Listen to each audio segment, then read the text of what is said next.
Questo locale è stato aperto da un soldato che ha fatto la guerra a Tripoli 110 anni fa, Ceschin, che venendo con i soldini che ha fatto ha aperto questo locale dopo quello in piazza, che sono gemellati. E in 110 anni hanno creato e è diventato sempre più importante questo locale, è conosciuto in tutta Italia ormai. La scelta per questo posto è partita nel 2003, che ho passato in moto in queste zone qua e mi sono innamorato della zona.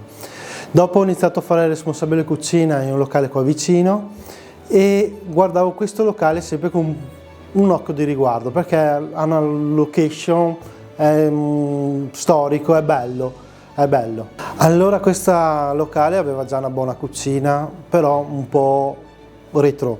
Abbiamo solo portato i loro piatti migliori in un modo più moderno, più leggero e più tranquillo per mangiare e degustarselo. E dopo abbiamo aggiunto qualcosa di innovativo come cucina, ma sempre guardando la tradizione. La nostra idea di cucina è tanta qualità, tante cose fatte in casa e questo penso che ci porterà avanti. I piatti forti di questa Tripolitania sono rimasti quasi invariati da prima, ma solo molto migliorati. Può essere dalla soppressa, funghi e formaggi, tutto scelto da contadini, a uno spizzatino d'asino che loro da anni fanno, allo spiedo, che sono famosi in tutto il Veneto per lo spiedo. Io penso che ci sono diverse cose qua.